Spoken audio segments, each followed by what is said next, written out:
This month's theme is all things are possible at Rayfield. This month's flower is Lily of the Valley. This month we are voting for our prom king and queen. Don't forget to vote.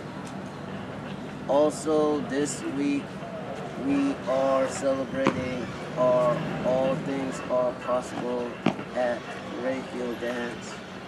Next month we would be celebrating our prom at Boulevard Heights Community Center. Also we would be celebrating our third and annual family reunion. Now stand for the pledge.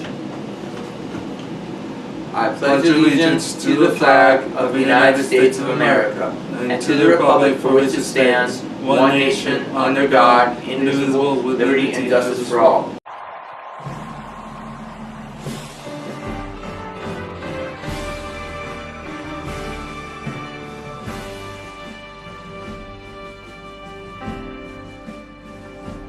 Oh, say, can you see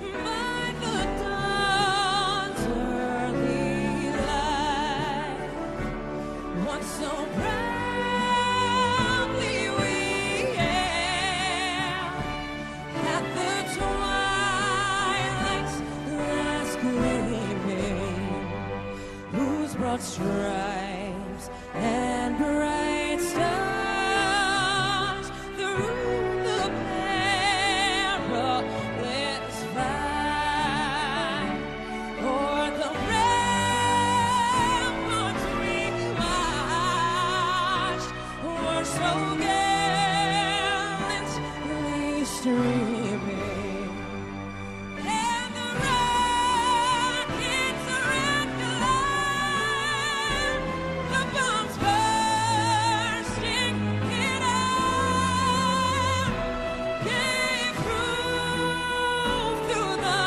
night that our flag was still there. Oh, say does that star-spangled banner yet wave o'er the land of the free and the home of the brave?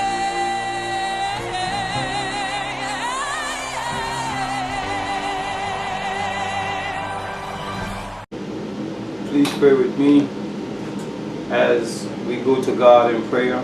Psalms 121. I will lift up my eyes unto the hills, from whence forth cometh my help. My help cometh from the Lord, which made heaven and earth. He will not suffer thy foot to be moved. He that keepeth thee will not slumber. Behold, he that keepeth Israel shall neither slumber nor sleep. The Lord is thy keeper, the Lord is thy shade upon thy right hand. The sun shall not smite thee by day, nor the moon by night. The Lord shall preserve thee from all evil, he shall preserve thy soul. The Lord shall preserve thy going out and thy coming in from this time forth and even forevermore. Amen.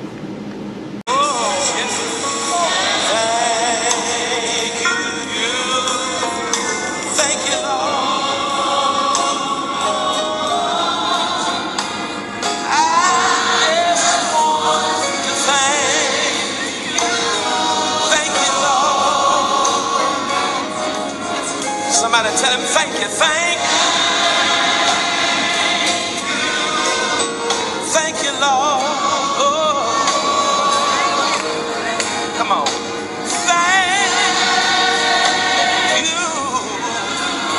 Thank you, Lord.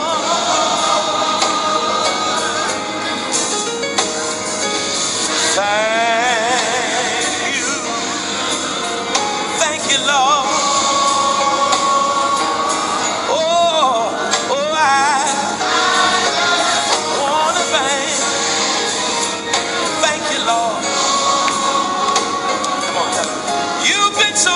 this morning. You've been, I gotta move on. Been so good. Is that anybody else's testimony about besides myself? Tell them you've been so, I see you, Betty Jackson. Been so good. Good to see you, girl. You've been so good. You've been so good. Hallelujah. And I just want to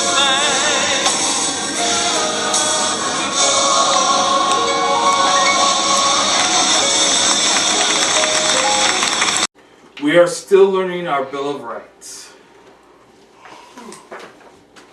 I have the right to vote. I have the right to see a doctor. I have the right to go to church. I have the right to remain disciplined. I have the right to community outings. I have the right to talk. I have the right to education. I have the right to receive treatment. I have the right to privacy and dignity. I have the right to make money. I have the right to exercise. I have the right to see my records. I have the right to own possessions. I have the right to seize services. I have the right to no discrimination. I have the right to no physical harm.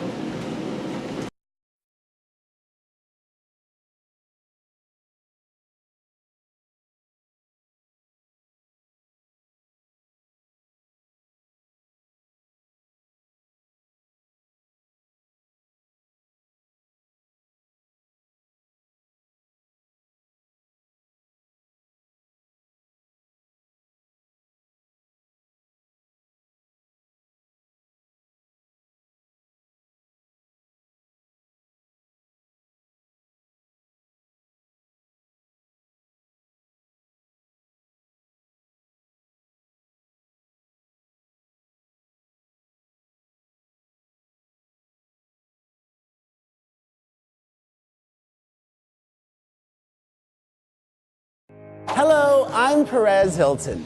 Did you know that more people in the United States check their Facebook and watch the Super Bowl than exercise their right to vote? We've got some serious issues to deal with.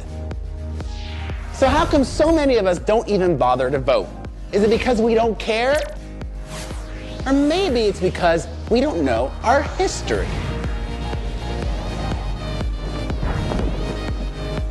So let's go back, way back. Our country's first election came after fighting for our independence, a fight that cost many lives, but it was worth it because instead of being ruled by a king, we were finally able to make our own laws.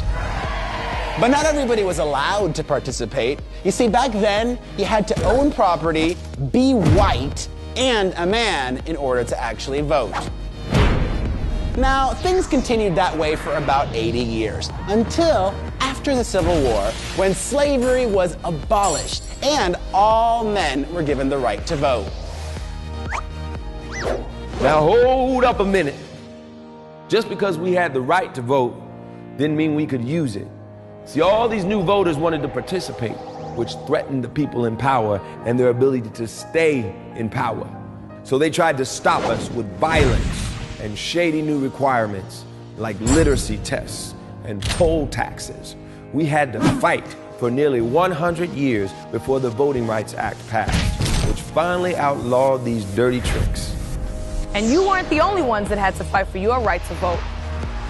Somehow women got left out and had to organize and fight state by state, until we took our fight to Washington and finally got our right to vote all across the country. And even once the laws guaranteed every person the ability to vote, you still had to be 21 in most states. So when our government began drafting people under 21 to go fight in Vietnam, they realized their lives were at stake and they had no say. Young people all across the country rose up in protest and demanded that everyone over 18 should be allowed to vote. And since then, young people's votes have been crucial in deciding lots of big elections. Like in 2008, when a black candidate had a real chance to become president, young people showed up in record numbers. And every year, we make up a larger share of the voting population, giving young people more power. but only if we participate. So let me break it down. Together, there is so much we can decide, like whether or not we should go to war, or how we spend our money, and how we power our lives. We can determine who has the right to marry and who has the right to choose, what possessions should be outlawed, and whether or not we should legalize. It's up to you to make your choices and shape our future.